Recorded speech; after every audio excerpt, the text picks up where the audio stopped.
Soviet Union consisted of 15 different Union republics, and Georgia was one of them. I was a child born beyond the Iron Curtain in the state that was called and known as the Evil Empire. The land I was born in was drenched by the blood of freedom-loving young and adult men and women who were arrested, sentenced to death, and executed, or sent to forced labor camps without any basis, especially in 1930s, 40s, and early 50s. It was the land where God-fearing believers were treated as social outcasts, were arrested, mocked, and severely persecuted. Some believers spent almost half their lives in labor camps, away from their families, and never came out.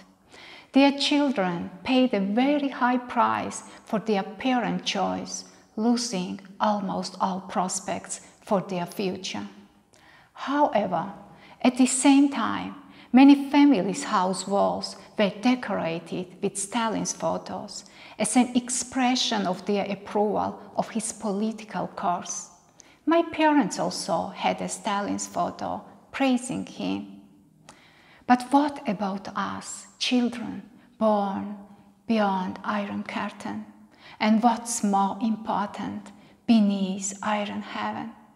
What did God think about us, about kids who, though being born in Soviet state, were not quite aware of those crimes? Did he turn his face away or still had a purpose and destiny for us? Had he been trying to penetrate with the rays of his mercy through that iron heaven and touch our little hearts? What was in the mind and heart of God regarding us, kids born beneath iron heaven? We were innocent children, and each new generation under the sun everywhere is a new beginning and hope for God. That's why in Matthew 5th chapter, verse 45, the Lord Jesus Christ says, He causes His sun to rise on the evil and the good, and sends rain on the righteous and the unrighteous. In this way, God gives each newborn baby a new beginning and a new chance to grow up and choose his or her own way in this life. That's why sun rose above us the same way as elsewhere, and rains fell down. Flowers blossomed in various colors, trees grew and bore aromatic-smelling fruits for us, for the children born beneath iron heaven. Golden wheat fields yielded its crop, birds sang beautiful morning songs, dogs barked the same way as in other countries and wagged their tails to express their love and faithfulness to us, to the little humans, to the children born in the Soviet state. I was quite a healthy child and really enjoyed playing, running, climbing trees. Thank God for that. My family had a huge mulberry tree in our garden with enough space for many kids from neighborhood to climb up and enjoy its fruit year after year. Thank God for every blessing ever since. Apostle Paul says something very interesting in Romans 1st chapter, verses 19 and 20. Since what may be known about God is plain to them, because God has made it plain to them, for since the creation of the world, God's invisible qualities, His eternal power and divine nature have been clearly seen, being understood from what has been made, so that men are without excuse. Apostle Paul who had a very deep understanding about God and His ways, says in this Bible passage that despite where and when a person was born from a historical perspective in Babylonian Empire, in Assyrian Empire, in ancient Egypt, or in Soviet Empire, he will be without excuse in saying he had not had any chance to know God, because God's invisible qualities, His eternal power and divine nature can still be clearly seen and understood from the visible world around us, from trees, dogs, birds, wheat, vineyard, sun, moon, stars, and so on. God has always been speaking and still does the same through His creation, through visible world. Though we were forbidden from having the Bibles or hearing about His ways, God's love was still penetrating through His creation, expressing His love and wisdom to us. My family had a dog named Bobik. Even dogs had different names back then.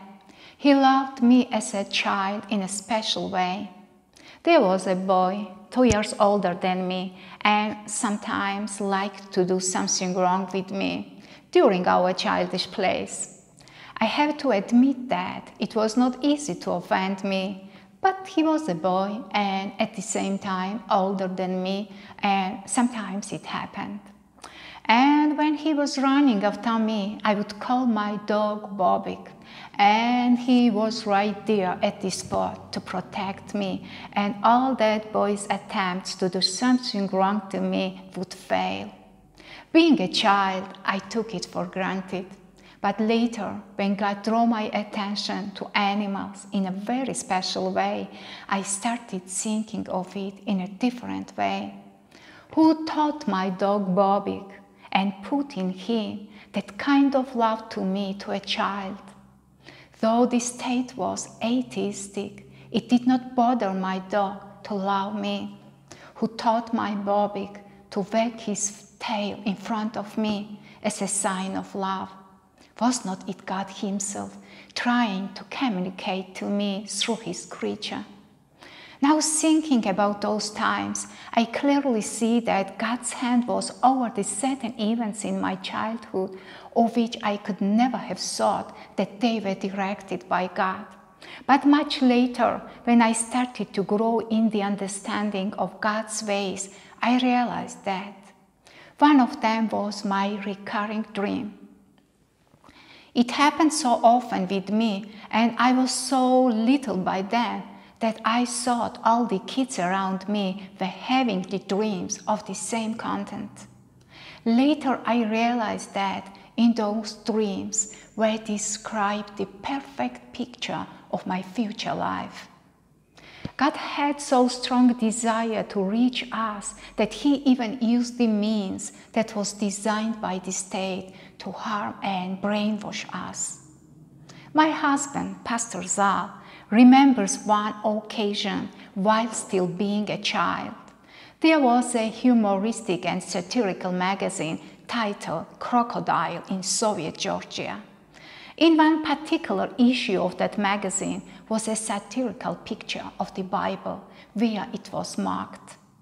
Even though the Bible was despised and mocked, when my husband was looking at that picture in his young age, he was gripped with that book from the page. The thoughts about that unknown book overwhelmed him. It was such a strong experience for him that he still remembers it like it happened yesterday. So we were ordinary kids with ordinary plays, with ordinary love to our dogs and birds, seeing the same sun, moon, and stars, with ordinary laughter and crying, harvesting the similar types of trees and calm fields. I was not hungry, neither had I been directly abused by anyone. Thank God for everything good He did for me and my generation in those years. Nevertheless, my childhood period was full of stress and challenges for me. I do not remember it as sweet time.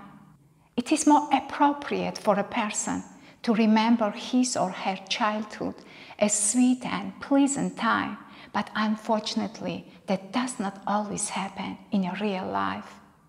The main reason for that was an extreme bad relationship and intense hatred between my parents. They lived in the same house, but separately, even though they had not been divorced officially. That domestic violence, being a primary problem for our family, had been causing new and new accompanying problems at almost every step of my early life. Every evening, when my father was coming home from his work, instead of joy, I had unpleasant feeling and even pain in my heart because of high possibility of a quarrel between my parents. Verbal and even physical abuse was taking place on a regular basis.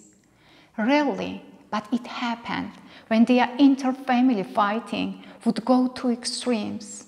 I remember one evening when my father came home and a quarrel arose between them. I was so little that I do not even clearly remember my age. As much as I can recall, I would be about 5 by then. My father got angry and lost his temper to the point that took knife and even wanted to kill my mother. She ran into a room and somehow managed to lock the door behind her.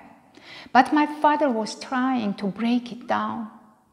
I remember how I fell on my knees at my father's feet, totally shaking and pleading him not to kill her. Realizing that I was not able to stop him, I ran in the neighborhood to find one particular person and ask him for help. When I found him, he absolutely neglected my tears and told me to go back home because he also was fed up with my parents' constant turmoil. I cannot recollect the following details because of my age, but the fact was that my mother was not killed that day. As I was growing up in that environment, I developed inside of me a certain attitude towards my parents. I preferred to refer them by their personal names rather than as mother and father. Because I did not want to offend them, I pretended to be kidding. Besides that permanent tension between them, my mother had different phobias too, especially a fear of death. After 3 pregnancies, she developed hernia. She was living under a constant fear of sudden hernia complications and subsequent death. Because of that fear, she avoided many activities and most of the time preferred staying at home. Thank God for everything good and positive my parents had done for me, but mainly I had to deal with the challenges by myself. Because of my personal traits and those challenges in my life, I became very independent to the point that I was taking care of myself from my very little age in many ways.